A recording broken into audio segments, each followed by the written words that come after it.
Good evening, ladies and gentlemen. Welcome to another interview and the last interview in this series at the moment for Steampunk Over Ether, which is the festival happening this very weekend. So, don't miss it. It's full of amazing stuff. We've got some fantastic stuff sent in. We've got, let's see, what are the highlights we've had in the past couple of days. Well, we've got a whole set from Violet Hue, which is brilliant. We've got an exclusive track from his living room from Mr. B. We've got a whole set from Tom Wah. We've got a set from Alice's Night Circus, Alice Strange. What else have we got? We've got loads of things. We've got lots of gadgets and things. We've got some workshops. We're doing a shopping channel. All sorts of mad stuff as well. So lots of mad things going. Lots of things going on. Dr. Jeff's going to be doing some. He's doing portraiture all weekend, and we're hoping to drop in and on one of the sessions. So we're hoping to do that. So that should be good. All sorts of stuff. So it's the way we're going to run it is sort of from midday both days. So from 12 noon both days. It's going to run through till the evening, late in the evening. And the idea is we're kind of going to start broadcasting segments on each hour.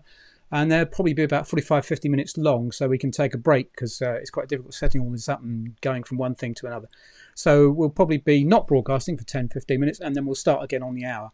Now, sometimes we'll go straight through depending on the content, but that's kind of how we're doing it. There is a rough schedule up on the SteamPaper page, so you can look at that, but that is rough at the moment. We will be finalising that and tonight probably and sorting it all out and posting up the final schedule tomorrow morning, I would think, to be honest, or very late tonight. So we've got some people dropping in. Hello, everyone. And so I suppose we should introduce our special guest tonight. And it's a very special guest tonight. It's always a great pleasure to either introduce him, be on stage with him, or just simply chat to him. And that's what we're doing tonight. So without any further ado, hello, Professor. Hello, chaps. Oh God, I've missed you all so. I'm joining face. All I've seen is my orangutan for weeks. So lovely to see you. Hello, everybody. So I suppose my first question is, how is Geoffrey? How is he coping? Has he got enough bananas? And I mean, he's over there now. I won't describe what he's doing because it's disgusting, ladies and gentlemen. Whatever you're doing at home, whether you're alone or you're with family members, I can promise that it won't be as hard as homeschooling an orangutan. Getting him in the school uniform was a frigging nightmare to start with, and then I paid him. I was going to do the charity, like the last night they were doing that thing on telly where they were cutting people's hair for charity. I was going to try and shave him for charity, but as soon as he sees the scissors, he goes absolutely bonkers. So frankly, it's been a nightmare from beginning to end, and it'll never end. So I think as I mentioned, I'm gonna ask a sensible question and a silly question because that's kind of how I feel tonight. Yes. So that's how we're all feeling tonight. I think we need answers, but then we need a little distraction. I'll leave it to you to figure out which is which. In my hands, either one could be either one. So I suppose I normally kind of follow a pattern with these interviews, the classic interview pattern, where we kind of start off by talking about your history and your background and all this sort of stuff. So I suppose the big question, given what you do, is how did you get into rap? What triggered you to start rapping? That's good. Yeah, it was. I've been rapping almost as long as I've liked any kind of music at all, and I think it first came about when I was really little, and I was in America, where I've got some uncles and aunts, and I was left alone, a little bit too young in the 80s, in my uncle's house, and it was a really rough house, like a little flat, like there's sirens outside, and he just left me alone for the entire night with a load of like hip hop cassettes and a little cassette player, and I just devoured all of this music and just became obsessed with it. You know what us nerds are like? I'm sure most people watching this are nerdy. You know that pivotal point, whether it's Dungeons and Dragons or comics or anime or whatever, where you find a thing and go, right, well, that's it then. That's my life from here on in. I better collect all of this stuff. And so it became a nerdy obsession. And then inevitably, like, as hip-hop's not a spectator sport, you have to get involved in it if you're going to sort of do it properly, I think, do it justice. So, and then I started rapping in Brighton, lovely Brighton. And it was a disaster. So I found steampunk just in time. Somebody's asking, where are we? I've got, I missed it here. Oh, yes. Jim Edgar's saying, is that really tea at this time? It's just a special brew of tea. Yes. Very simple brew of tea, and my goodness, it really is going down an absolute treat. I might be drinking quite a lot of this tea before it's through. And I encourage all of you, no matter what's in your particular tea cupboard, now's probably the time to get it. You've got to mark your weekends, haven't you? In this kind of time where every day is Sunday, you've got to, I think, like I haven't been drinking at all, but I think weekends that you've got to have some kind of little mini party. I was so desperate. Last weekend, I went out of the front of my house and had a brief dance in my driveway. Just wanted the experience of going out. And that's all I could get. Funny enough, I can picture you doing that. I can absolutely picture you doing that. I couldn't help myself. Then eventually my other half was like, I think we should go in now. Yes, you're quite right. We should go in. Well, just in case they're watching, I'm going to give a shout out to Helen and my beautiful urchins who have been keeping me sane during these insane times. Thank God. Thank God for family right now. Well, I managed to get a delivery from one of my favourite breweries this weekend, yesterday, which was just awesome. So I'm all set for the weekend. The only thing is, if we've got a mini keg of my favourite brew, which is quite strong. So if I start drinking that and start presenting as well, it's just going to go badly wrong. But in some ways, that's the perfect weekend to do it, isn't it? Because it's going to make it feel with that kind of frenetic festival feeling that we're all missing at the moment. The kind of boozing and organising and talking to people. I think that's quite nice. I was really nervous, excited before this chat, just to kind of like reconnect with people again. Just almost forgotten how it's done. I know people start getting excited about all sorts of things, and I'm afraid, I always want to comment on Facebook or something. You don't get out much, do you? And then I have to think and say, well, actually. In fact, neither do any of us. Nobody's getting it. So I should explain to the audience who are watching, if you haven't watched any of these interviews before and you've just tuned in because we're talking to Professor Elemental, then I do kind of look to one side or the other. And the reason I'm looking for one side or the other is because over here is, if I'm looking in this direction, I'm looking at the Professor because he's over there on my screen. If I'm looking over there, it's because that's where all my techie stuff is and the questions. And if I'm looking over here, it's because that's where your comments and questions are coming in. So if you've got any comments or you've got any questions for the Professor, we will see them, we will pop them up on screen, we will ask him, and he may or may not answer. I will answer every last. If you've got any issues at all, any problems, world problems, I'll take care of them. I don't believe that you're looking at various screens. You've just got 3 of your cans of favourite beer. I've got my phone, I'm texting people, that's what it is. Exactly. What needs to be done. I'm going to have a house party called my real friends. Oh. So I got a question sent in ahead of time, which is great. I love these things. So Ali was asking, before you started as Professor Elemental, your performing name was Elemental. How did you come up with that name? Why the name? And also, for my own benefit, how did it go? How did it kind of mutate into Professor Elemental? Yeah, that's a good point. Well, the Elemental name came because I had so many bad rap names. Other rap names that I've had included One Love, which makes me sound just like the campest rapper ever. Kal-El, because I like Superman. Dr. Seuss, which is just asking to be trounced in a battle. And eventually a friend of mine, because we were both hip-hop nerds, gave me the name Elemental because of the sort of 4 elements of hip-hop and because we read a lot of Swamp Thing. Oh, okay. So that was thank God for Lex giving me that, because otherwise I'd still be calling myself One Love or something. And no one. And the Professor bit just came, as I've sort of told people sort of many times, I was doing a lovely Victorian sort of sideshow, a kind of crazy selection of different acts, none of which could get booked individually. So we all got together, so we could all get not booked together and put on our own shows, and then it just spiraled out of there. And now it's all I have, and I'm still holding on to it for dear life, ladies and gentlemen. Well, I was getting quite a few questions coming in, which is really good. Everyone, do we know the name of your chicken friend there, who's on screen with you? I know the name of my chicken friend. All Muppet fans will know that this is Clara. God, I've forgotten my own chicken's name. Yeah, I've got behind me, I don't feel it's safe to show you, but I've got a huge... Oh. Terrible idea. Anyway, toys, and this is a giant chicken from that. Okay. There we go. Beautiful. I mean, I am proud of my children, but am I more proud of my Muppet toy collection? That's not for me to say. Yes, okay. What else have we got? We've got lots of people saying hello and good evening. Too many to mention everyone, but hello to everyone. Hello. Somebody's drinking a cherry stout. Jolly good stuff. Cherry stout. Good evening from Belper. Oh, Somebody called Linda Aldborough. Is that somebody you know? Mother, my dear, sweet, sainted mother, God bless her. Doing a brilliant job, Prof, keeping us all getting us all laughing at this difficult time. And yes, thank goodness for families. It's true. Honestly, we've been having. I'm sure so many people have had this experience, but there's nothing that makes you feel more weird than meeting your mum through a glass window, is there? So I'm making a cup of tea, but I used rubber gloves, Mum. There you go. Very strange. Very, very strange. Yes. Anyway, we got somebody tuning in from Seattle, also having a cup of very strong tea. That's all good.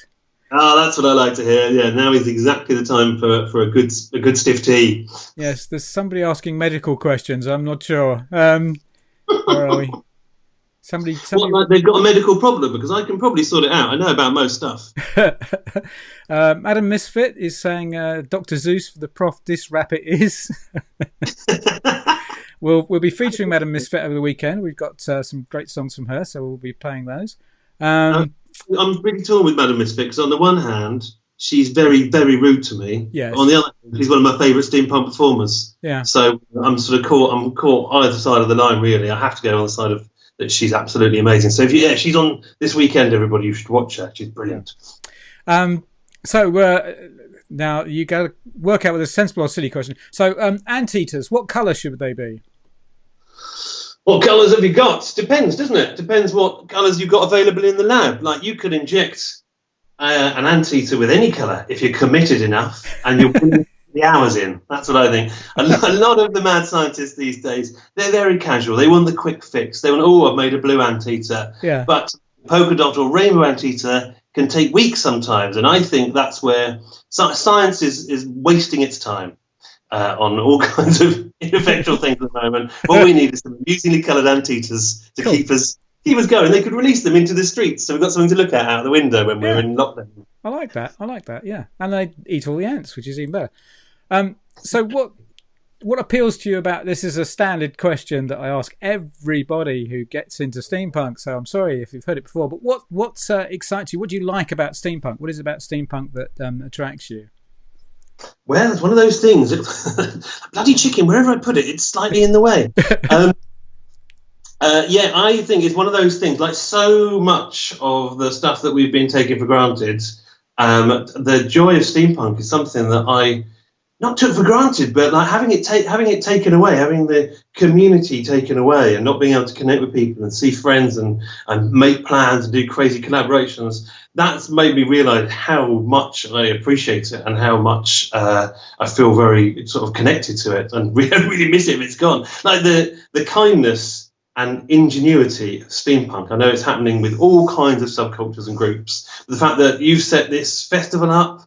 And there are people still making crazy collaborations and people supporting on Patreon and stuff. You're like, I imagined that as soon as the gigs went, I'd be in real trouble. But thanks to good people of Patreon and kind steampunks buying stuff, we're okay for a little bit longer. So, yes, it's the same stuff that everybody says, but I think, the community is strong and even more strong now that we're under a bit more pressure. It's really proving its worth, I think. Yeah, and there's some amazing things going on. I mean, people are doing all sorts of live streaming stuff and doing Zoom meetings and getting together. And there's a lot of inventiveness and creativity, and people are kind of learning stuff and doing things. I think it's brilliant. I think it's, if there's a positive to be gained from this, that's definitely obviously it doesn't take anything away from the awfulness of the situation that so many people are in, but there are these little sort of silver linings, and at the moment we have to grasp onto them as best we can. There's no point in thinking about all the big bad stuff we can't affect. We have to go, wow, it's amazing that so and so is putting on a gig and supporting people where you can. And even obviously I'm not going to say it's as good as going out, but a night like tonight, or me and my other half did it a couple of weeks ago, where we just flicked around and watched loads of live streams, and we saw a folk band, and we saw Disraeli, and Captain of the Lost Waves, saw a bit of him, and Big Daddy Kane, and just the fact that at the very least you can flick around. As long as you've got the internet, you can flick around to all these different inventive things going on. It gives you a bit of faith in humanity, doesn't it? Like, that's okay, that's still happening. We will get back to something. Comment from Stephanie Steam Pixie: does Gonzo know his girlfriend isn't yours? And everybody keeps shouting. Never. Everybody keeps shouting Camilla for some reason. I don't know why. But anyway. Oh, it's Camilla! She's still going to be kicked out of the Muppet fan club for not knowing that. That's all. I like this comment. If only you were our Prime Minister. There we go. No, you don't. You see, that would be funny for about 5 minutes, and then you go, "Oh no, what have we done? This is a disaster." He's passed a law to paint all of the anteaters. We don't even have any anteaters. So yeah, I imagine I could do much of a worse job than they're doing at the moment, but I give it my best shot. There's some strange person here named after an early synthesizer who's saying hello. Oh, Moog, sweet, beloved Moog. Oh, I wish I could rub his little head for luck and give him a cuddle. Even in the absence of being able to see each other, he's just sent me an amazing beat, so we're still doing songs together. There are lovely little collaborations popping up all over the place. So Hello, Moog.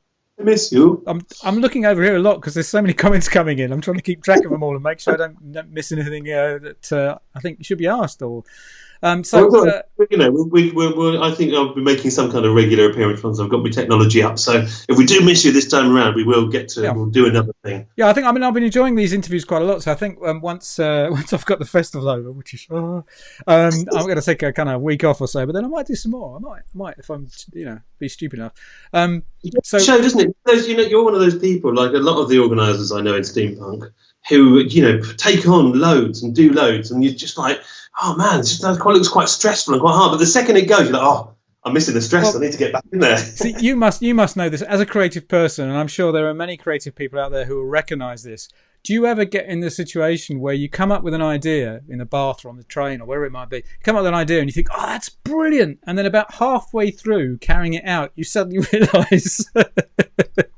Yeah, about 3 or 4 times a day that happens to me. I'm saying yes to people. I can't bear to say, like, someone's got a good idea and they're like, particularly if they're a friend, and we've got to do it. We've got to make it happen. It's got to happen. I can't say no to that. Yeah. But of course, saying yes and the executing of it is a very different thing, and you end up with projects backed up for years and years. So we got somebody's in LA trying to watch you while also on a Zoom work meeting. She just plugged this into. Should just plug this into the meeting. I can't see sadly from my little crappy phone, but just on your Zoom meeting, start coughing, a really dry cough, and sort of wiping your brow a lot, and then say, actually, I think I better go. It's quite the people over at StarWars.com, I think, have released all these backgrounds, so you can in your Zoom meeting, you can be on the Death Star. That's a great. God, that would intimidate people if you were the boss, wouldn't it? Yeah, it would. Great. Yeah. Especially if you wore the whole gear. And somebody else, if you want some work, it says, why not have a daily steampunk briefing headed by the professor? You cheer us all up. There you go. See, I love the idea. But I'm a big fan of this. It's called the Steampunk Journal, and they've been doing an amazing job of sort of rounding up all of the steampunk stuff. Yeah. I would do, but between homeschooling the urchins and homeschooling the ape, I like doing something daily. I'm patchy at the moment. I've got kind of a couple of days of doing professoring, and then the rest of the time you have to kind of hold down normal life. Oh God! Yes. Oh goodness. Just going to get some more tea. Just run out of tea. I'm just going to get a bit more from my teapot. My magical teapot. There we go. Lovely. Okay, so somebody's saying, Clifford Cumber is saying, I've heard the good professor may be producing a biography this year. Could you ask him to elaborate? Is that true? It's funny you should ask, because I got it in the post the other day. Look at it. Look at it. Beautiful. Very nice. Yeah, this is going to be out on my birthday. It's called Mea Cuppa, and it's been drawn by the fantastic Cliff Cumber, and it's full of like beautiful pictures. And me and a lovely chap called Scott Finlay, he sort of ghost wrote my autobiography, and he wrote really good text, and then I ruined it for him all the way through. So yeah, I'm proper excited about that. So come on then, make us ask, when's your birthday? Oh, you didn't need to ask that. June the 1st. Get me a present, everyone. I'm not going to be probably out by then, am I? God, it's like recording in prison, isn't it? If everybody buys... Maybe you can send me something in a post, yeah? Well, if everybody buys your book, if sort of like thousands of fans buy your book, that's a great present. That is a brilliant present, and that in itself will allow me to buy loads of presents. I probably shouldn't pay the mortgage. I'll just buy myself some more Muppet figures and comics. Perfect. Now, I know you've produced some books, and in fact, I've got. We're talking about books. There's this one that you brought out not too far away. I wrote that one myself for once. I actually did some work for that one. Yeah, that was drawn by Kim Pankhurst, did the illustrations, and it's like a horror anthology because I love horror. Although I've noticed I love horror a bit less now that we're living in a really crap science fiction film. You go to watch horror films going, actually, no, I might watch a comedy. But yeah, that was nice. A little horror anthology. You can get that from the Professor website, of course. Please buy it. I bought loads to sell on tour, and now I'm in my house. So I'd like it if you bought them, please. Yep. No, that's fair enough. And if we're talking about publications, I suppose we should touch on that word that I threatened to throw at you, which was comics. Comics. How long have you been a comics fan, and what did you like? Oh well, I really it won't surprise anyone to learn that I really like bad superheroes, right. Just really weird ones from the 1960s, like Metamorpho, Plastic Man, and characters that no one's ever heard of, or if you took one look at it, you're like, what is wrong with you? I remember a girlfriend, once I was reading a 1960s copy of Jimmy Olsen in the bath, and an ex-girlfriend came in and she left me like the next day. That's how bad comics I read are, ladies and gentlemen.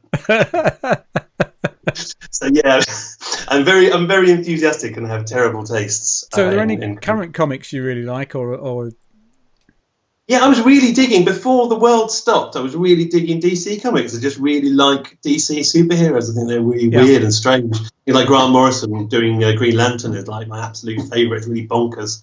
So thank God. While everyone else was stockpiling toilet paper, I was stockpiling comic paper. And I've managed to get enough comics to see me through at least a year before they start coming out again. So I'm fine. Yeah, I'm more of a Marvel man, but I have been delving into DC because I'm a big Catwoman fan. So that kind of got me in, and then. But Grant Morrison is awesome, and things like some of the stuff he's done in the past has been brilliant. And Selina's Big Score, the Catwoman comic, Selina's Big Score. Yeah. Favorite. I like comics so much. But I'm a big fan.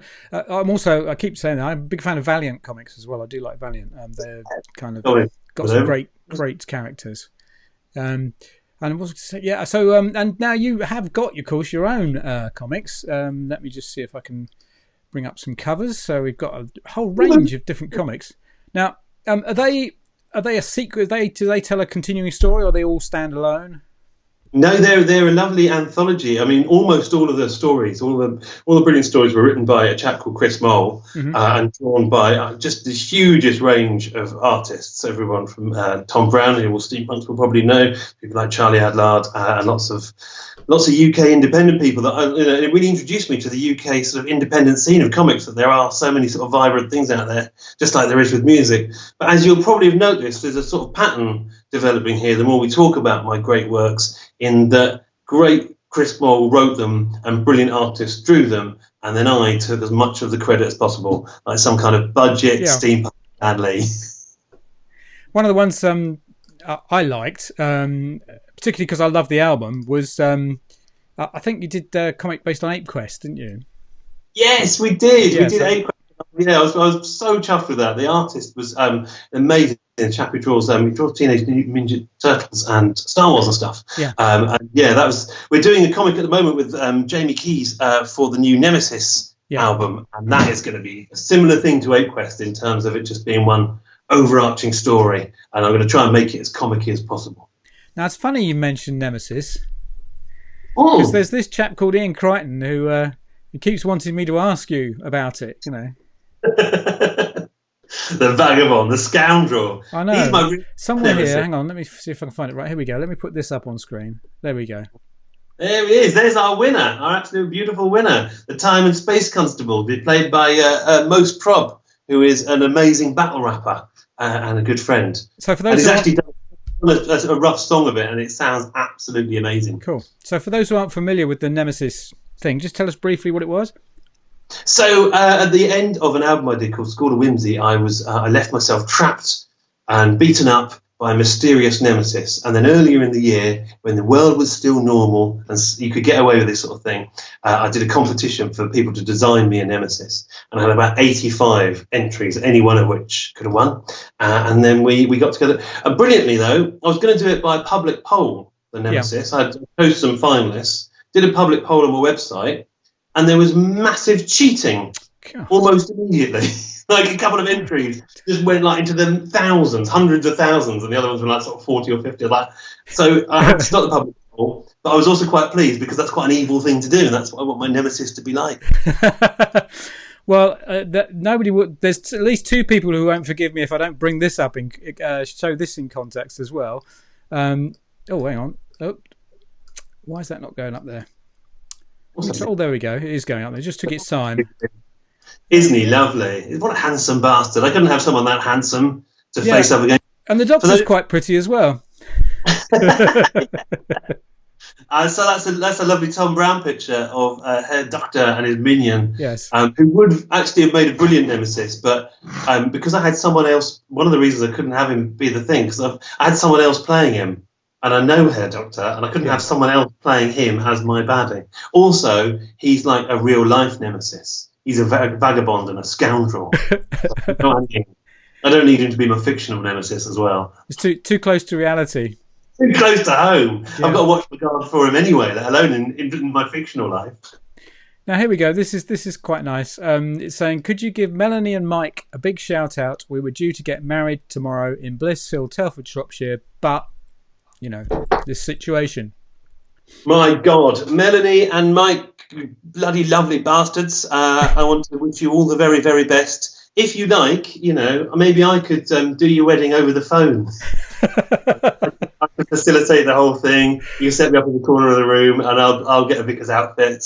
I'm just putting it out there. I mean, I'm not ordained. I was going to say, I take it you're not ordained. But I could make a little collar out of card, and so that's almost the same thing. So yeah, just putting it out there and wishing you lots of love. That's really sad that you can't do that. Oh.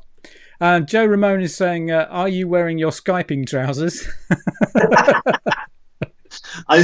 I very nearly thought it would be really funny to not wear any trousers or pants and then sort of get up and do something on the wall at the end. But I just thought, what if my mum's still watching? Well, your mum's watching, so you can't, Exactly. That would be, that would ruin it. It's hard enough as it is. Yeah. I do all these interviews, just I'm only dressed from the top down. Yeah.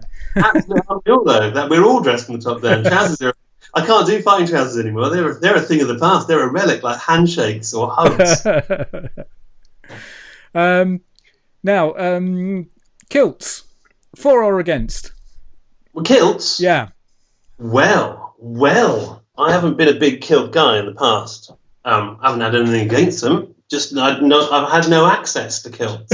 And then at the Hastings steampunk event, a lovely man gave me a lovely, luxurious white kilt. All right. And I'll tell you, it was like slipping into a new skin. And that's one of the things I'm most upset about this year, because I had a whole summer of kilt wearing to go, and now I'm stuck in stupid pants all the time, sitting there watching YouTube videos. It's a tragedy. And it's more a tragedy for everyone else, because they were going to get to see my knees every weekend. Your knees are legendary. Exactly, and the whole community would have had a chance to see them, and now they're shut away. So I'm just looking at Thomas Tagliaferro is saying, please give my girls Tori and Amy a shout out. I got them into Chatpot through your music. There we go. Tori and Amy, hello. Thanks for getting into Chatpot.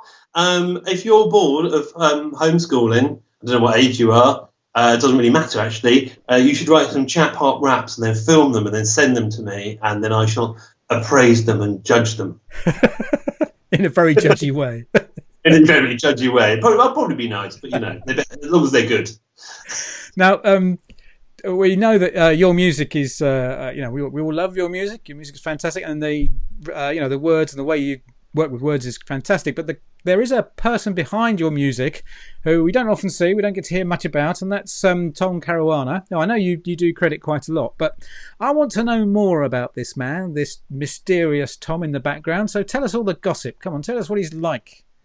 Well, Tom Caruana, I mean, he's just got out of prison, actually. He was in prison in Colombia for a good few years. That's why it's been a bit slow on getting albums out. Before that, he's been a lot of things. He was before the Tiger King. He was a lion tamer. Although he lives in Todmorden, there's not a lot of lions that they called him the Ferret King. After some rather unsavoury films came out, that he was arrested and sent to prison. He's a world-class weightlifter. He's a very aggressive man. On his right side, he's probably the most dangerous man in hip hop. That lovely fella, good friends. That's a great tagline. I like that tagline. The most dangerous man in hip hop.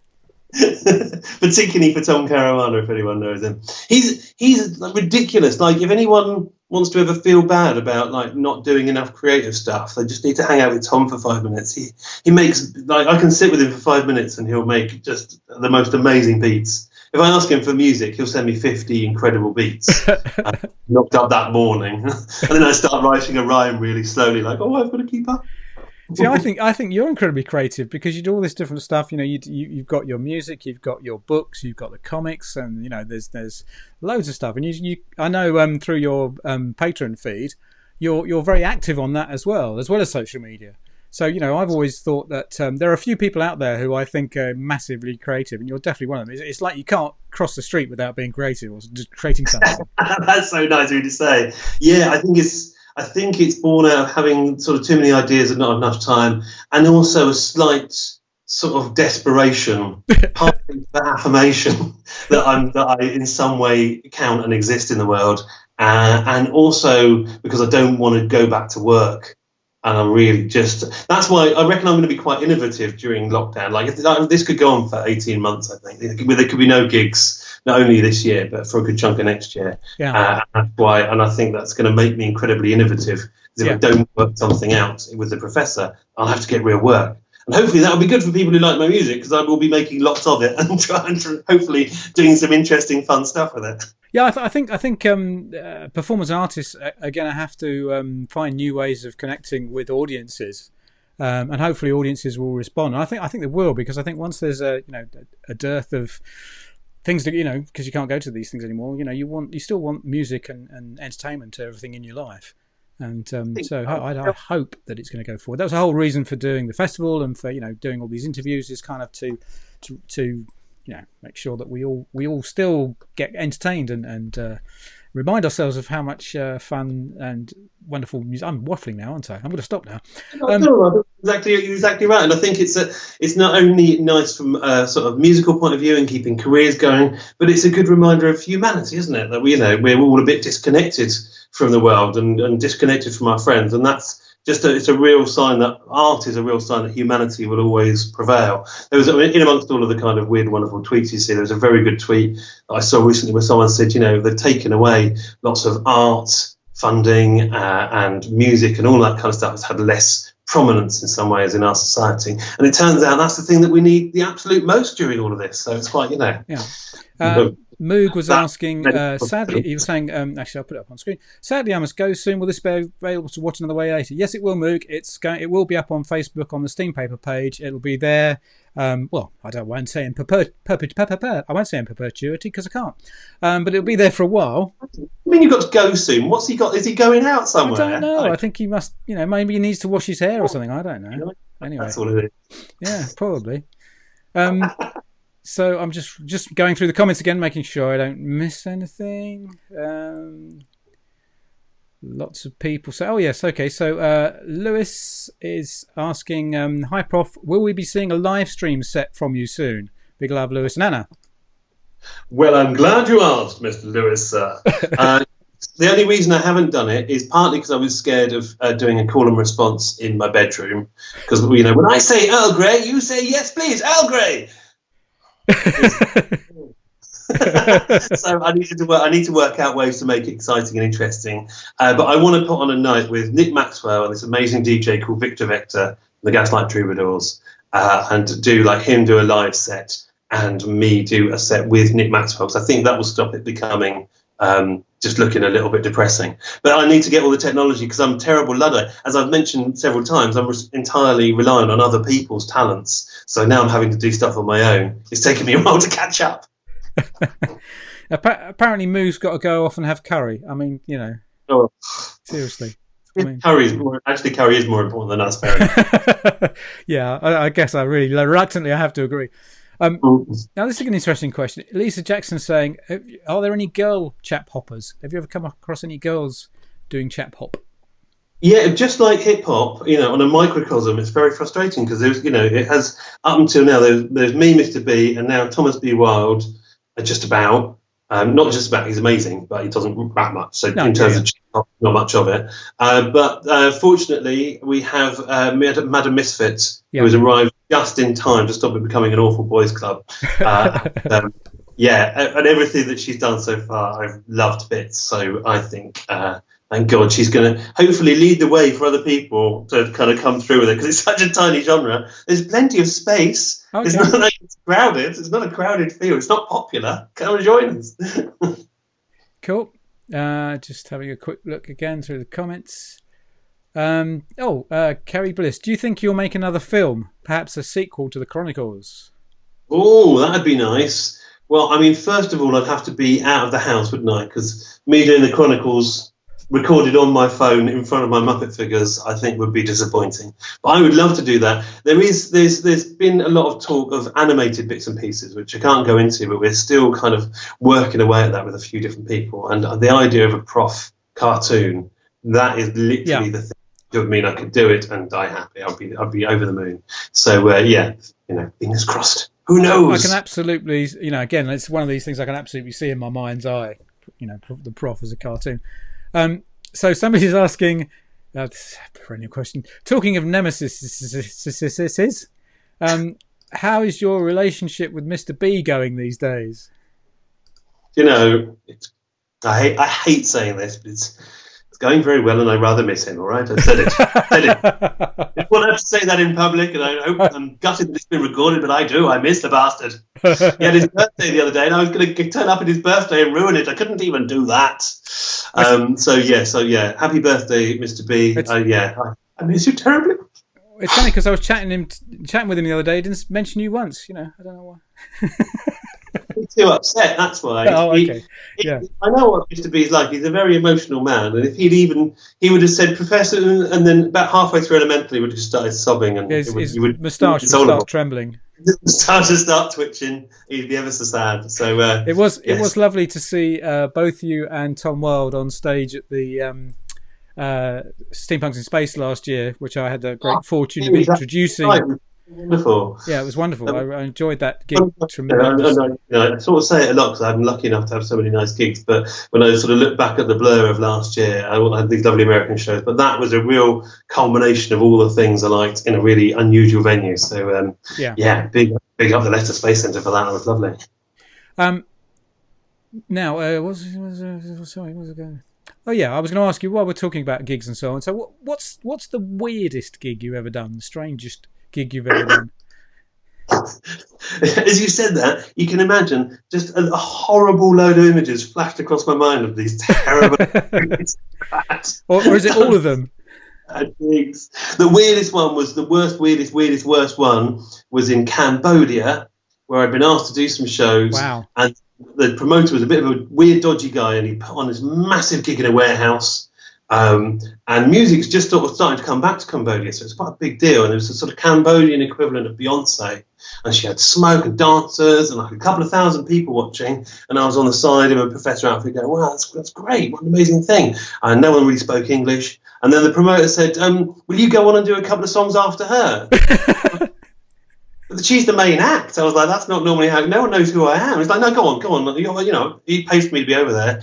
So after she'd finished, the crowd were going wild, absolutely wild, all these teenagers. And then I jumped out and started going, "Oh, this mighty British Empire," in my little pith helmet in front of a load of Cambodians. And I can genuinely say, there's no exaggeration, many people ran away, some of them crying.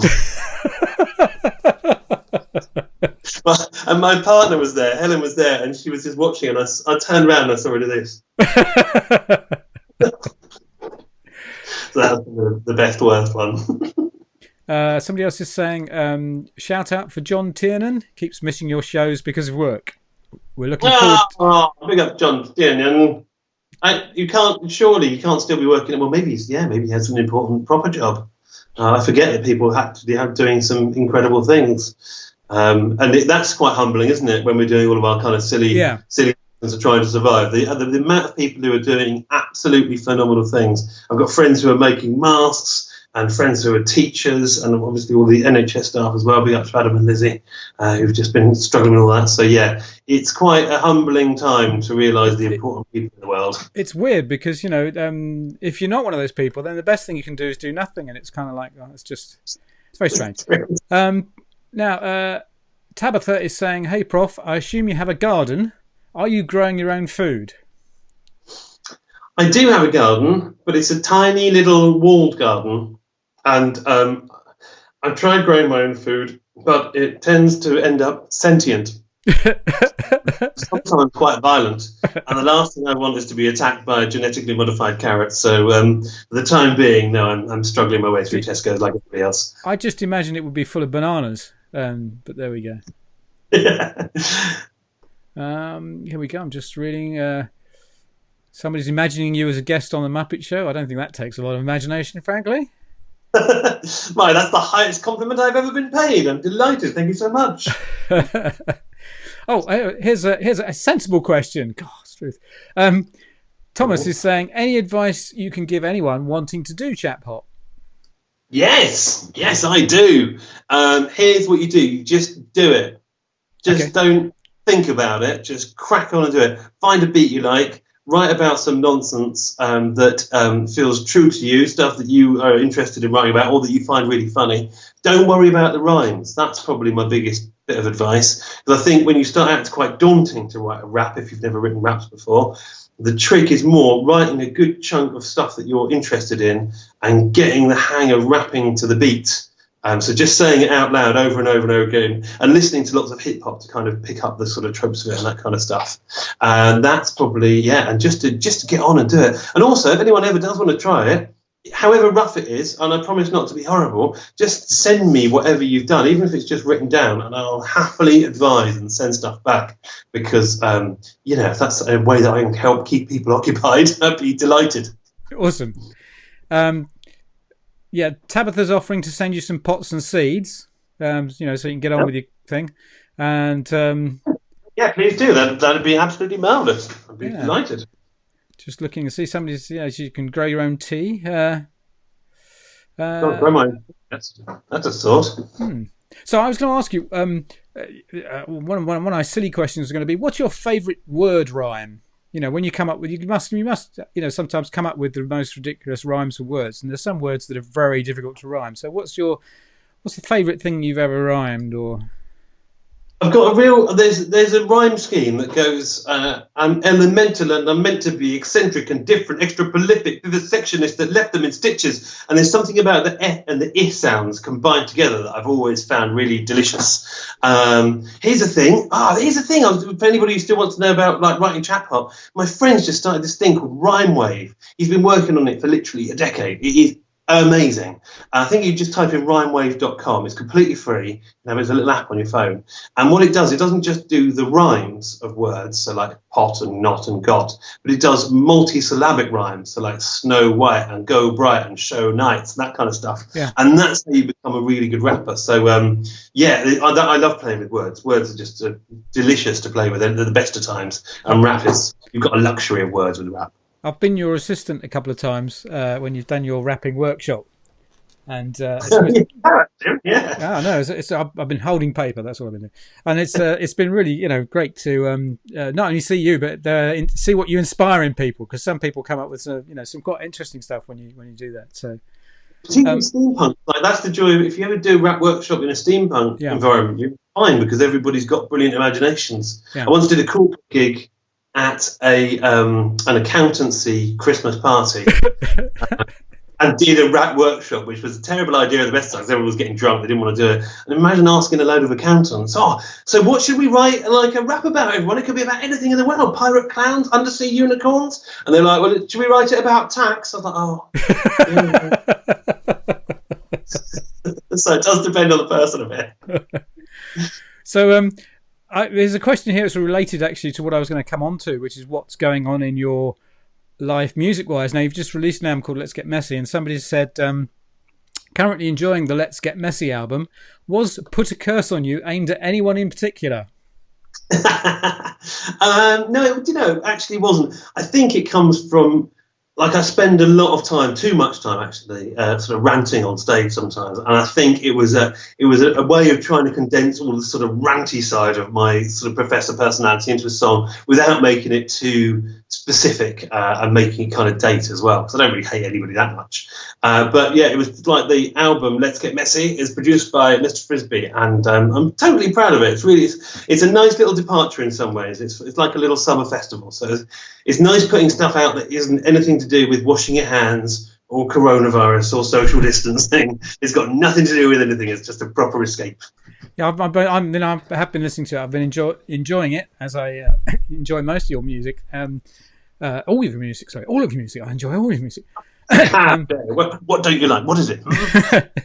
And somebody was saying earlier, thank you very much for the Patreon mixes, because I know you release various mixes on Patreon, which are good fun as well. I'm just going to look now. We're probably going to wrap this up soon because we've been talking. Amazingly, we've been talking for a little while. So I was just going to say, oh, hello. So I was going to say, if anybody's got any questions, now's the time to ask questions, because it might be your last chance to ask the prof some questions. Not like ever. Like I will, I'm going to come back. I'm going to do. And you are available via other channels. Yeah, I mean, in some ways, I'm almost slightly too available. I should probably step back a little bit and be slightly less needy in my communication with friends and fans. So, it's been an absolute pleasure, though. Thanks for having me. And the festival is such a brilliant idea. So yes, I sort of hope it doesn't become a regular thing because I'd like to be out in person again. But to have set something up so quickly, I think is phenomenal. So hopefully I'll be set up for a set next time. Well, I think if I've got anything to do with it, it won't be a regular thing. It's quite a lot of work, but it's fun. It's good.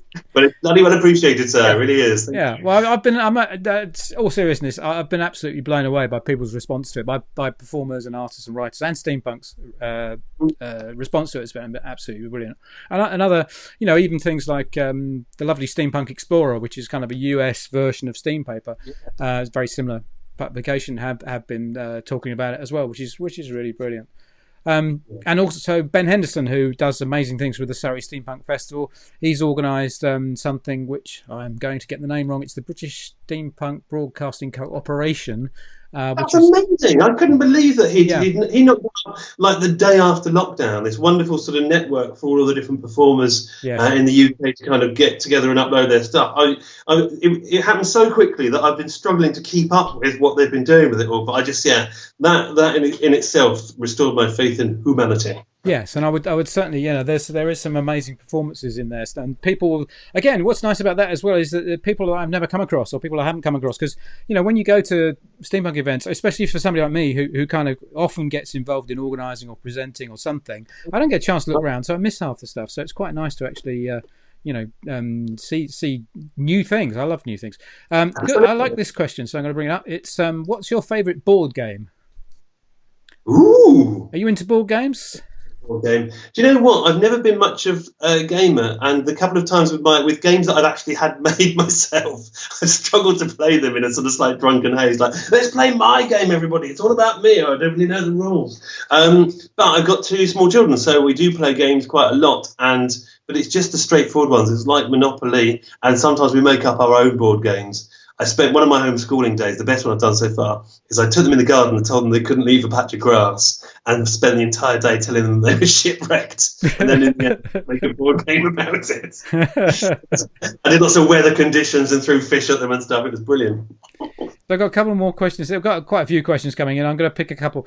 Who's your favourite rapper? That's a nice, easy one. Ooh, that sort of changes from time to time. I used to love Guru, who sadly passed away a few years ago. My favourite rapper, I think, is probably John Clark, who is he's a Brighton rapper. He's quite hard to find. You might be able to track him down online, but he's on my special school things. And he's, of all the amazing MCs that I know and I'm lucky to work with, he just is the most complex, intense, hilarious kind of rapping. And the best freestyler I know is a guy called Gramsci, who's also Brighton, who's got some good stuff on YouTube. So yeah, it's the local boys. That's who I like best. Cool. And there was another one. Quite liked it. Oh yes, Yuko Perry is asking, what's the artwork behind you? Ah, I'm glad you asked. I'm going to risk it. I'm going to try and show you. It's all right. We're near the end of the interview now, so if it all goes horribly wrong.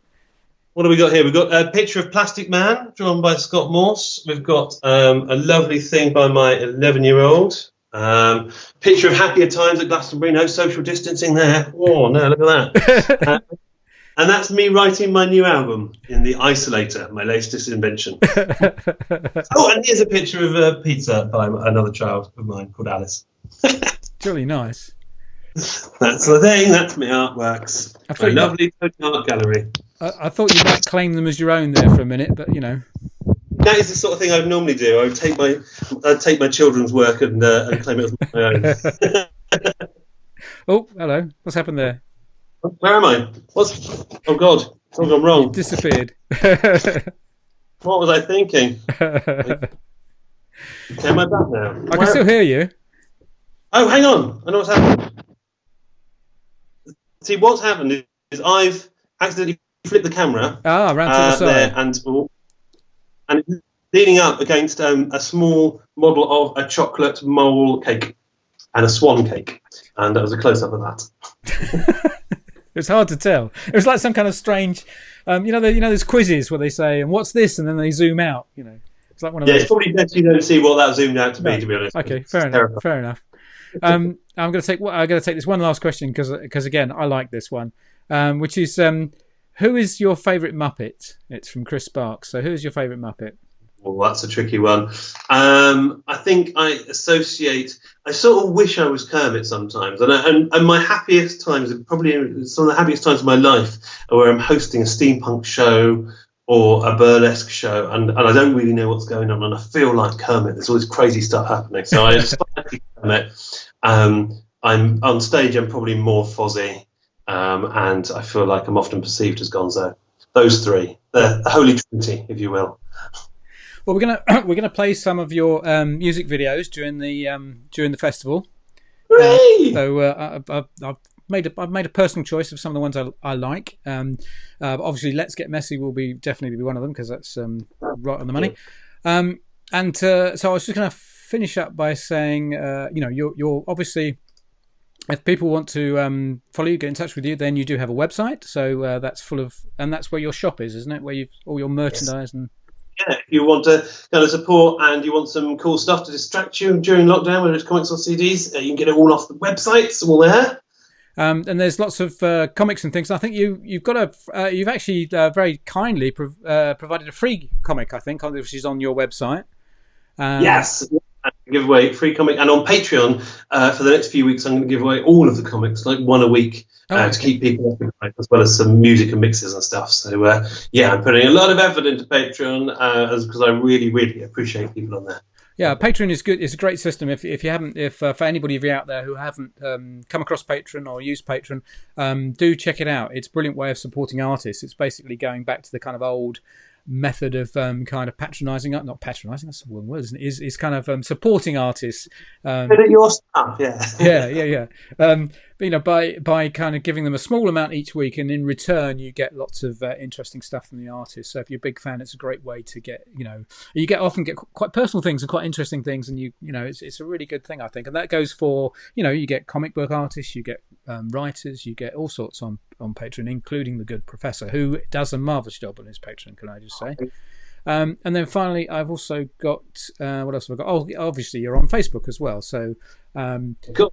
That's good. Yeah, I'm a bit patchy on Facebook, but either that or on the email. If anybody is watching this, and just if you have a low moment over the next couple of weeks, and you just need something to perk you up, or want someone to send you a funny song that you haven't heard before, you can always drop me an email. And it might take me like a week or two to reply because I'm a bit behind with everything. But yes, please write to me if you feel sad at any point. Because if you're having a tough time out there, you are not alone. And I want to kind of connect with people as much as possible. Cool. Stay in touch. Yep. Yeah. So do go to the website, check out the store. There's some fantastic stuff. The comics are brilliant. The music's lovely. All that stuff. You can support the Professor on Patreon. And of course, like and follow him on Facebook. And it's always a pleasure to talk to you. Always a joy. It always puts a massive smile on my face. Same actually. That's made my evening. I've got a nice night of kind of like chatting to various friends, and this has just set it off in the best way. Oh, do you know what I'm going to do after this for a bit? You should do the same actually. There's like a I'll put it on my Facebook. Another little link. There's Madam Misfit and a few other people are doing a sort of speakeasy swing hop live stream DJ set Oh, thing. cool. And good. So as soon as I get off this call, I'll put a little link on the Steam on your page, and let's go party over there for a bit. Have some more special tea. Cool. And I should say as well, I should mention that all these links, obviously you can't click on these, but when the video goes up afterwards, so you have to wait a little while, but then afterwards, I add all these in the description. So any of you out there, if you check out the video later, you'll see all the links in there. So you can put that one in the comments as well, Prof, if you like. Yeah, lovely.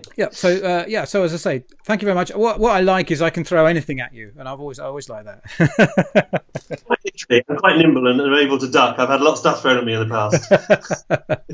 So thank you very much, Professor. It's been a joy and a pleasure, and thank you for sparing the time. And hopefully see you again soon. Nice to have had a friend. Cheers. See you soon. Bye. Bye. So that was the lovely Professor Elemental there. It was fabulous chatting to him. I always have a great fun. It's always over too soon. It's always too short. So I could chat to him for hours, but we don't have hours. We've got things to do. I've got a festival to organise after all. Yes, this weekend, Steampunk Over Ether. Don't miss it. We will be playing some of the Prof's music videos, as I say. We've got lots of other stuff, some brilliant stuff from all sorts of artists and people, and there will be a final schedule going up probably tomorrow morning, but we're basically broadcasting from the SteamPaper page from midday onwards on both days, Saturday and Sunday. So thank you very much. Thanks for all the questions. They've been brilliant in the comments. And remember, stay splendid and stay safe. Thank you.